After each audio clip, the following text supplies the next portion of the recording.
Hello everyone, hope you're all doing well and thank you for joining us for another video. Today we're looking into claims that the video footage from the International Space Station is all just CGI, green screens and wire harnesses. And I have to actually thank one of my Patreon backers for this because they messaged me recently as they're skeptical about NASA and wondered if I'd be prepared to make a video tackling some of the examples that they'd found online of video footage that conspiracy theorists say is proof the ISS is being faked. So they sent me 6 clips and here we are. Now the first clip comes from Level Earth Observer. Now this is footage from onboard the space shuttle as it approaches the ISS, and Level Earth Observer believes he's found proof that the ISS is in fact a CGI overlay. Our pal here is going to look out the window supposedly at the International Space Station, and just like before in a previous clip which we looked at, the special effects department are going to let down all these space fantasists by layering in the space station inside, yet again, the windowsill of the space shuttle.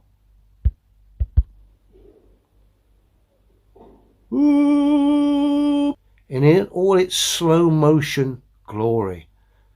That, ladies and gentlemen, is a terrible error, yet again, by the special effects department at NASA, as they've layered in their space station inside the windowsill of the space shuttle. So he's claiming that the ISS is being overlaid and that it's incorrectly overlaid over part of the window frame.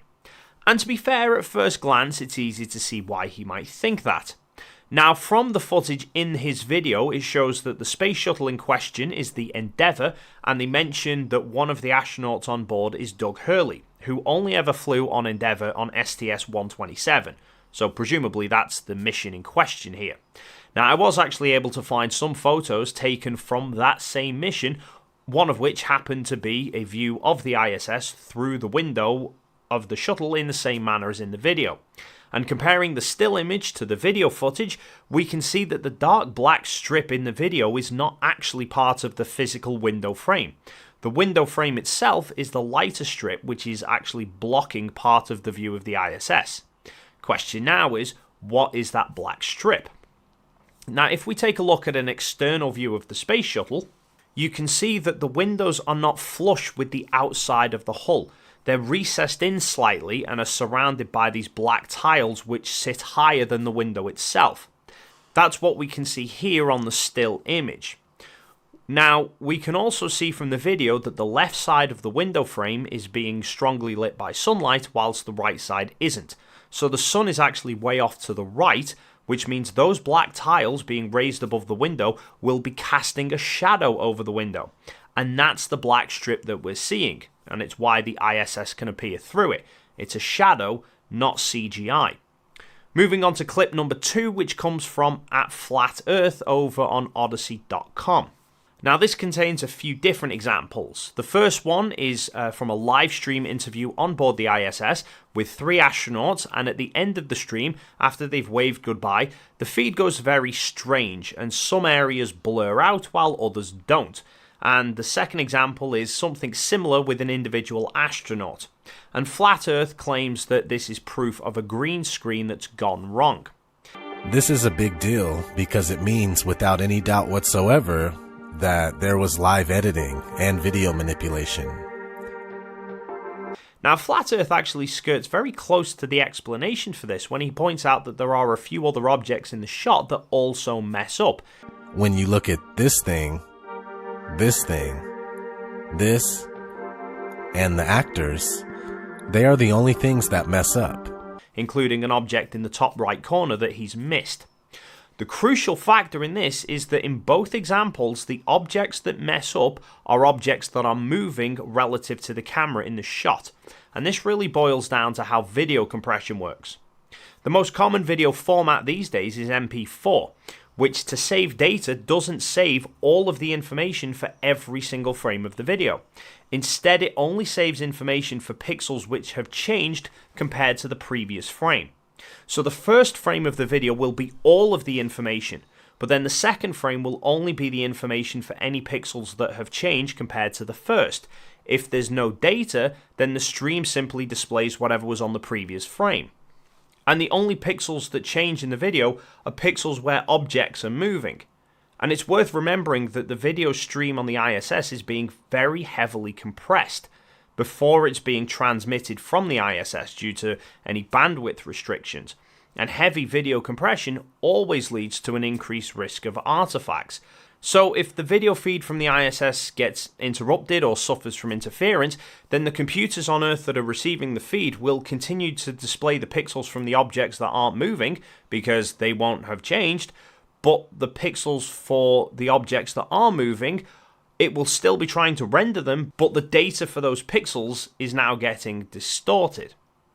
The video then provides another example of an astronaut heading down a corridor and appearing to fade away before he's out of shot. There's this one video where the actor is going around a corner and he is faded out before making it completely out of the viewer's sight. However, we can see there's a white object on the left side which suddenly moves in a faded way at the exact same time. And a few other objects in the shot also suddenly jump at the same time as well, which points to this being a fade transition from two different parts of a video clip rather than an overlay fading out. Now, there isn't enough information available for me to track down the original file to see if it appears there or not, or if it's something that's been done afterwards, but the only reason that I can fathom for it being in the original clip is if the clips were again suffering from some interference. However, the fact that there are other objects in the shot that behave in exactly the same way at exactly the same time, for me rules out the notion that the astronaut is being overlaid in CGI. These appear to be nothing more than the video stream data suffering from interference. But a good way to stop data being interfered with is by using Atlas VPN, who are sponsoring this video. Cyber attacks are an ever real problem these days, and your data can easily fall into the wrong hands. But Atlas VPN helps protect you by encrypting and rerouting your data through one of their secure servers around the world, which prevents unwanted eyes from tracking your information. It also comes equipped with a feature to block trackers from even the most popular of websites, and a breach scanner which checks your emails to see if they've been involved in any online data breaches, so you'll know if any of your passwords are potentially compromised. With just the one account, you can install the software on unlimited devices around the home, so it doesn't matter whether it's Windows, Android, iOS or Fire devices, you can keep the whole family safe whilst online. And my favourite part about Atlas VPN is that it lets you choose which country your information gets routed through. So if you ever come across a website that hides certain content based on the country you're viewing it from, you can trick it into thinking you're actually viewing from a different country and will then let you access the content.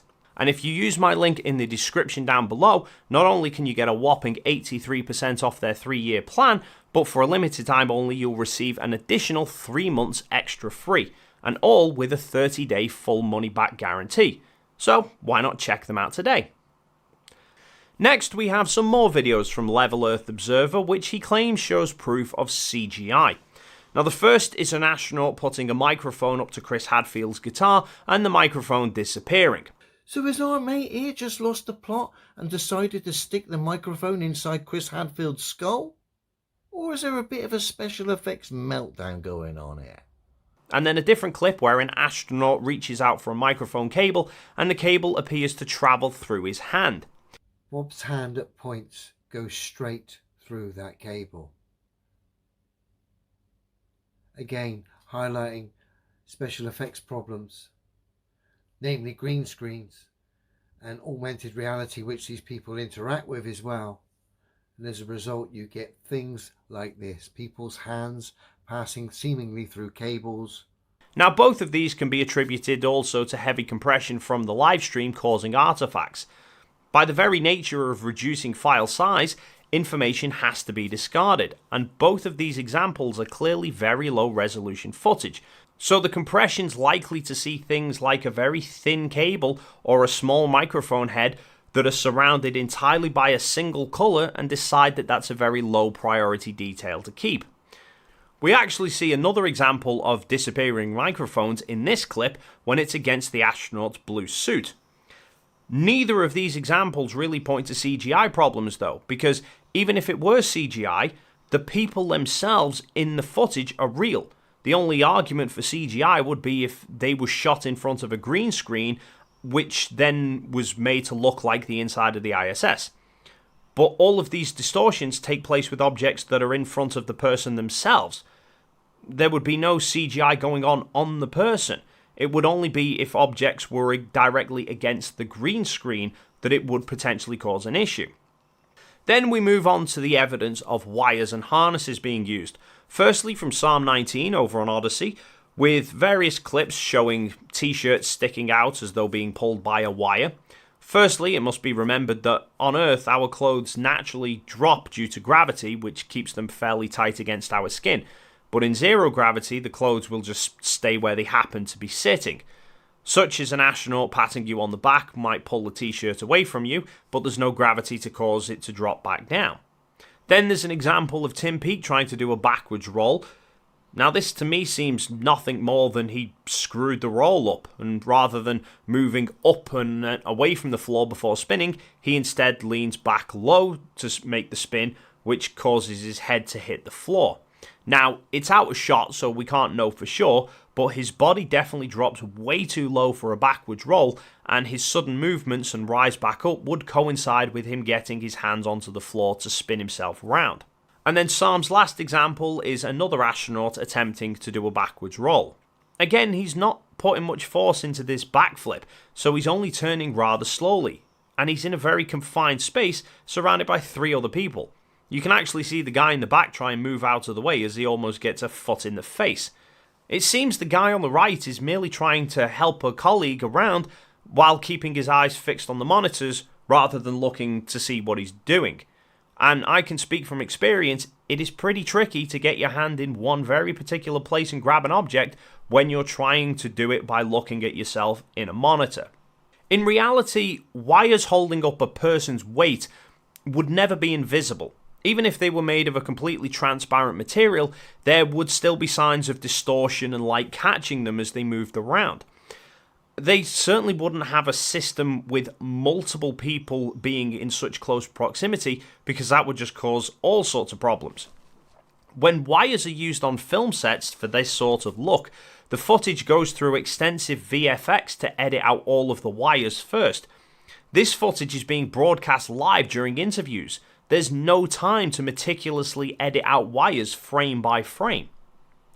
The final example, however, claims to show a wire being visible and comes from Flat Earth Awakening, claiming that you can again see the harness on the astronaut where his t-shirt's rising up, as well as a view of a wire itself. Let's start the weekend by debunking the ISS. 2 points of reference would I make here. 1 is top and 2 just above it. Essentially the top being the anchor point where the harness is coming away, and of course just above it where the second arrow is pointing at some remnants of the harness itself, which I think they faded out, but at certain points we can see it giving the game away. It's nice and quiet as well. And now super slow motion. Look at it, see it? And you'll see it on the other side now for briefly, see? Now, as before, the raised t-shirt can be explained simply by being in 0G. He's had his arm raised up past his head, and he then puts it down to his side, which even on Earth can leave a lump in the material over your shoulder blade. The apparent wire, though, was a little more interesting, and after some digging around, I was able to work out that this was a stream done with astronauts Megan MacArthur and Thomas Piskay, and I was able to find the original broadcast and have a look at it.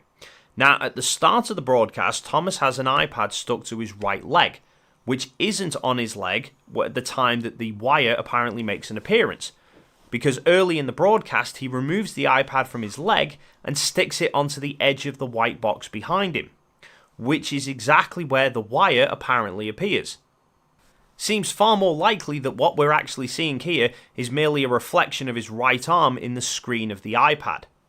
After all, this is a 20-minute broadcast with lots of objects moving around the frame, including a basketball that they take out from the storage compartment behind them that proceeds to float around and rotate quite freely for quite a long time.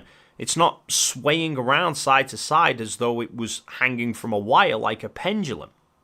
So that is going to wrap up this video. Once again, thank you to my Patreon backer for offering up these examples.